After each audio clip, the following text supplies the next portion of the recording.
Hello friends, आज हम लोग बात करने वाले हैं वीआरएफ के बारे में। Virtual routing and forwarding technology के बारे में बात करेंगे। ओके, तो स्टार्ट करते हैं। Virtual routing and forwarding technology. Okay, देखिए तो वीआरएफ है क्या, बेसिकली इसका यूज क्या है वीआरएफ का। इस बात को समझने के लिए आप ऐसे समझिए कि वीआरएफ का जो मैक्सिमम रोल है, मैं आपको वीआरएफ का एक बेसिक इंट्रोडक्शन बता रहा हूं और एक बेसिक सी लैब करके दिखाऊंगा कि किस तरीके से डिफरेंट वीआरएफ आपस में कम्युनिकेट कर सकते हैं। बेसिकली वीआरएफ का जो ज्यादा यूज है, मैक्सिमम यूज है, वो आपको एमपीएलएस में मिलेगा। ओके, इधर मैं आपको एक वीआरएफ से रिलेटेड एक इंट्रोडक्शन दे रहा हूं और प्लस एक बेसिक लैब बता रहा हूं कि किस तरीके से आप वीआरएफ क्रिएट करेंगे, इंटरफेसेस को ऐड कराएंगे एंड वीआरएफ को क्रिएट करने से डिफरेंट इंटरफेस से सेम राउटर पे आपस में कम्युनिकेट करना बंद कर देंगे। तो क्या रीजन है वो डिस्कस करते हैं। तो वीआरएफ स्टार्ट होने से पहले मैं आपसे इस बात पे डिस्कस करूंगा कि मेरे पास मान लेते हैं सपोज स्विच है, क्योंकि वीलैन तो सभी को आता होगा, राइट। बेसिक वीलैन की मैं बात कर रहा हूं। तो सपोज आपके पास एक स्विच है और उस स्विच में आपने दो कंप्यूटर्स कनेक्ट किए हुए, राइट।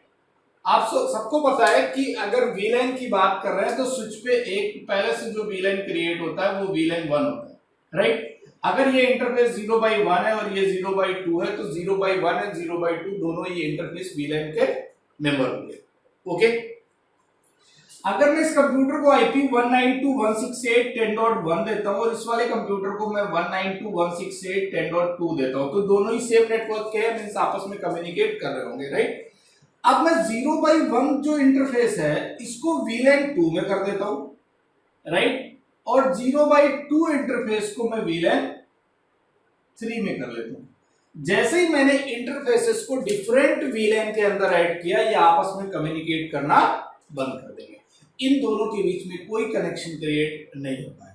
ओके, चाहे वो सेम नेटवर्क के आईपी एड्रेसेस हो या फिर डिफरेंट नेटवर्क के आईपी एड्रेसेस हो, डिफरेंट वीलैन्स के अंदर अगर आपको कम्युनिकेशन कराना है तो उसके लिए क्या करना पड़ता था, इंटर वीलैन राउटिंग हमें क्रिएट करने की जरूरत पड़ती थी। ओके, तो अभी इधर ये बात तो समझ में स्विच में आ रही, क्योंकि आपने स्विच में किया हुआ होगा, बेसिक वीलैन क्रिएट किए होंगे, डिफरेंट वीलैन में ऐड किया होगा, उसके बाद इंटर वीलैन के थ्रू उनको कम्युनिकेट भी कराया होगा, राइट। तो अब मैं आपको राउटर में यही चीज एक्सप्लेन करता हूं कि वीआरएफ की ऐसी रिक्वायरमेंट क्या पड़ी, राउटर में हमें वीआरएफ क्रिएट करने की जरूरत क्यों पड़ी। देखिए, अगर मल्टीपल स्विचेस की अगर आप बात करो कि मैं इस स्विच के साथ एक स्विच और कनेक्ट कर लेता हूं, राइट, आप इस बात को समझिएगा। और इस स्विच में भी दो कंप्यूटर लगे, पहला वाला कंप्यूटर 0/1 पे, दूसरा 0/2 पे है। मैं इस फर्स्ट वाले कंप्यूटर को 0/1 को मैं VLAN 2 में कर देता हूं, राइट, और इस वाले को मैं VLAN 3 में कर देता हूं। ओके, तो ये बात भी आपको अच्छे से आइडिया होगा कि अगर 0/1 को मैं VLAN 2 में कर रहा हूं तो VLAN 2 आपस में कम्युनिकेट करेंगे, VLAN 3 आपस में कम्युनिकेट करेंगे। बट इससे पहले आपको करना क्या पड़ेगा, देखिए, अगर मल्टीपल स्विचेस मैं आपस में कनेक्ट करता हूं और इन दोनों स्विचेस के बीच में डिफरेंट वीलैन्स का ट्रैफिक में पास कराना चाह रहा हूं, तो फिर हम लोग इन इंटरफेसेस को क्या कर बनाना पड़ता था, ट्रंक पोर्ट बनाना पड़ता था। अदरवाइज क्या होगा, डिफरेंट वीलैन का ट्रैफिक आप एक सिंगल इंटरफेस से पास, सिंगल लैन के थ्रू पास नहीं कर पाओगे, राइट, मतलब जो सिंगल लिंक है उसके थ्रू पास नहीं कर पाओगे। तो आप लॉजिक समझो, अरे इधर आप क्या करते थे, ट्रंक पोर्ट बना लेते थे। ट्रंक पोर्ट बनाने से ये हो रहा था कि डिफरेंट वीलैन्स का ट्रैफिक इस इंटरफेस के थ्रू दूसरे वाले स्विच में पास हो जा रहा था। ओके, यहां तक तो आपको आइडिया है, बट आपको मैं यही सारी चीजें राउटर में एक्सप्लेन करने वाला हूं कि जो राउटर है, ध्यान से सुनिएगा कि ये रहा आपका राउटर, ठीक है। मैं बहुत डिटेल से आपको बताऊंगा, वीआरएफ आपको अच्छे से समझ में आ जाएगा। इस राउटर पे मैं मल्टीपल इंटरफेसेस की बात करता हूं। मान लेता हूं 3 इंटरफेस है, एक आपका FA 0/0, दूसरा आपका FA 0/1 है एंड सीरियल 0/0। इस तरीके से अगर देखा जाए तो 3 इंटरफेसेस इस R1 राउटर पे हैं, राइट। R1 राउटर पे अगर 3 इंटरफेसेस हैं तो आपको यह पता होना चाहिए कि अब इंटरफेसेस पे IP एड्रेसेस असाइन होंगे। तो मैं मान लेता हूं कि सपोज जस्ट मिनट, 112.1.1.1/32, 10.10.10.1/32, 20.20.20.1/32 इंटरफेसेस पे ये वाले आईपी एड्रेसेस हैं। तो अब होता क्या, आप इस बात को समझिए, क्योंकि हम लोग बात किसकी कर रहे हैं, EIGRP मॉड्यूल की बात कर रहे हैं। तो EIGRP के अंदर जब तक मैंने इस पे EIGRP अभी इनेबल नहीं किया, क्योंकि मैंने प्रीवियस वीडियो में, बेसिक वीडियो में भी मैंने आपको ये बातें बताई थी, जिसमें मैंने ये बताया था how to enable the EIGRP protocol on the router. तो उसमें मैंने आपको बताया था कि राउटर पे अगर ये इंटरफेसेस हैं तो इंटरफेसेस डायरेक्टली कनेक्टेड इंटरफेस है, इट मींस राउटर की अपनी एक राउटिंग टेबल होगी। जब आप EIGRP नहीं इनेबल करोगे तब भी राउटर पे अपनी एक डायरेक्टली कनेक्टेड की तो राउटिंग टेबल होगी ना, जिसमें इस नेटवर्क और इस नेटवर्क के बारे में इंफॉर्मेशन होगी, राइट। अब इस राउटिंग टेबल को जब राउटर पे आप EIGRP इनेबल करते थे तो इन सारे रूट्स को राउटर हैंडओवर कर देता था EIGRP को, और EIGRP इन सारे रूट्स को कॉपी कर देता था टोपोलॉजी टेबल में। टोपोलॉजी टेबल में मैट्रिक कैलकुलेट होती थी, उसके अकॉर्डिंग बेस्ट पाथ का इलेक्शन होता था, फिर राउटिंग टेबल के अंदर कॉपी होता था। ये प्रीवियस पार्ट है, मैं जो इधर डिस्कस कर रहा हूं, ओके। तो इतना तो आपको आइडिया है, बट मैं कहना ये चाह रहा हूं कि R1 राउटर पे एक ही तो टेबल होगी, राउटिंग टेबल। जिस टेबल को हम लोग ये बोल रहे थे, इन सभी की इंफॉर्मेशन आपको ग्लोबल राउटिंग टेबल में मिलेगी, ग्लोबल राउटिंग टेबल में। अब इधर समझिएगा बात को तो आपको समझ में आ जाएगा। अगर मैं एक काम करूं, क्या करता हूं मैं, ये जो FA0/0 है ना, इसका राउटिंग टेबल अलग कर देता हूं, 0/1 का राउटिंग टेबल अलग, एंड 0/0 का राउटिंग टेबल अलग। मीन्स मैं इस राउटर पे मल्टीपल VRF क्रिएट कर देता हूं, वर्चुअल राउटिंग एंड फॉरवर्डिंग। मतलब मल्टीपल VRF क्रिएट करता हूं मैं, एक VRF बनाता हूं राउटर पे A, राइट, दूसरा बनाता हूं VRF, मैंने A क्रिएट किया, उसमें ये वाला इंटरफेस ऐड किया, B VRF क्रिएट किया मैंने, VRF B, VRF A, और इसके अंदर मैंने कोई VRF क्रिएट नहीं किया, मैंने 2 VRF क्रिएट किया, VRF A and VRF B, right. VRF create करने के बाद मैंने FA0/0 को VRF A में ऐड कर दिया। अरे जैसे इंटरफेस का मेंबर बनाते थे, VLAN में ऐड करते थे, जस्ट लाइक दैट यहां भी वैसे ही होगा। बट यहां पे क्या है, इधर तो आप ट्रंक बना के मल्टीपल VLANs को क्या कर रहे हो, मल्टीपल VLANs को पास करा दे रहे हो, बट इधर तो पॉसिबल नहीं है ना, इधर ऐसे नहीं हो, इधर टैगिंग के थ्रू होगा। राउटर पे क्या होगा, राउटर पे आपको टैगिंग इनेबल करनी पड़ेगी। इसीलिए मैं आपसे कह रहा था कि ये जो VRF का जो मैक्सिमम आपको चीजें समझ में आएंगी, ये MPLS वाले पार्ट में आएंगी। मैं कोशिश कर रहा हूं कि सारे वीडियोस जब BGP कंप्लीट होगा, इसके बाद अगर हम MPLS स्टार्ट करेंगे तो MPLS में आपको बहुत डिटेल से फिर MPLS के सारे वीडियोस मिल जाएंगे, ओके, राइट। तो अगेन स्टार्ट करते हैं, अपने पॉइंट पे आते हैं कि मैंने एक VRF बनाया, VRF A, दूसरा VRF बनाया VRF B। VRF A में मैंने FA0/0 को ऐड कर दिया, VRF B में मैंने FA0/1 को ऐड कर दिया। सीरियल 0/0 अगर मैं किसी भी VRF में ऐड नहीं कर रहा हूं तो ये ऑलरेडी कहां रहेगा, ग्लोबल राउटिंग टेबल में रहेगा, राइट। तो इसकी राउटिंग टेबल अलग हो गई, इसकी राउटिंग टेबल अलग हो गई, इसकी राउटिंग टेबल अलग हो गई। अब ये आपस में कम्युनिकेट नहीं कर पाएंगे, क्योंकि तीनों की राउटिंग टेबल आपने क्या कर दी, डिफरेंट कर दी।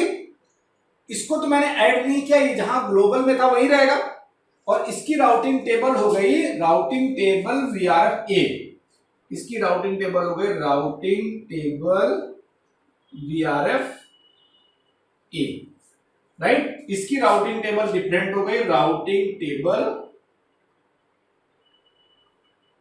VRF B, right.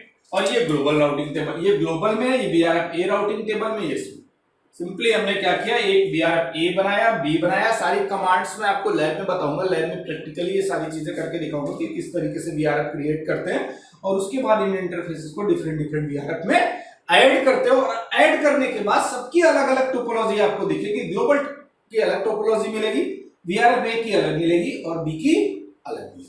जब सभी की डिफरेंट टोपोलॉजी हो गई, इट मींस ये आपस में कम्युनिकेट नहीं करेंगे, ये आपस में कम्युनिकेट नहीं करेंगे। हाँ, मैंने ये बताया था कि अगर इधर VLAN 2 है, इधर भी VLAN 2 है, तो सेम VLAN है तो आपस में कम्युनिकेट कर जाते थे। इस वजह से अगर आपने यहाँ पे और सारे इंटरफेसेस में, मान लेता हूं एक इंटरफेस और है, और इस इंटरफेस को आपने VRF एक इंटरफेस आपका सीरियल 0/1 है, इसको आपने VRF A में ऐड कर दिया, राइट। तो इट मींस आप VRF A राउटिंग टेबल में ये दो रूट दिखेंगे। VRF A राउटिंग टेबल में ये आपको टू रूट्स जो है आपका 0/0 वाला और सीरियल 0/1 वाला, ये दोनों रूट प्रेजेंट मिलेंगे इस वाली राउटिंग टेबल में, और ये दोनों आपस में कम्युनिकेट कर जाएंगे क्योंकि सेम VRF में। ओके, इतनी चीजें आपको अच्छे से क्लियर हो गई होगी आई थिंक। मैं आपको एक डायग्राम के थ्रू और चीजें एक्सप्लेन करता हूं कि किस तरीके से, जो मैं आपको लैब कराऊंगा वो डायग्राम में बना लेता हूं, और उस डायग्राम में आपके यहाँ एक चीज इंपॉर्टेंट है जो आपको इधर समझ लेनी चाहिए। क्या वो इंपॉर्टेंट पॉइंट ये है कि सपोज मैं अगर FA0/0 राउटर को VRF में ऐड होने से पहले, बहुत इंपॉर्टेंट है, लैब के टाइम पे आपको इसको बहुत याद रखना, ध्यान रखना, क्या कि अगर मैं FA0/0 इंटरफेस को VRF में ऐड ना करके और इस इंटरफेस पे IP दे दूंगा, तो अगर VRF में ऐड नहीं किया है और 0/0 पे मैंने IP दिया है, तो तुरंत इस नेटवर्क की इंफॉर्मेशन कहां चली जाएगी? Global routing table, right. तो IP एड्रेस तब देना है जब आपको FA0/0 इंटरफेस पे को VRF में ऐड कर देना है। मींस पहले इंटरफेस को, पहले VRF बनाना है, फिर VRF में इंटरफेस को ऐड कराना है, देन आपको इंटरफेस पे IP एड्रेस प्रोवाइड करना है, तभी आपकी डिफरेंट राउटिंग टेबल्स क्रिएट हो पाएंगे अकॉर्डिंग टू VRF।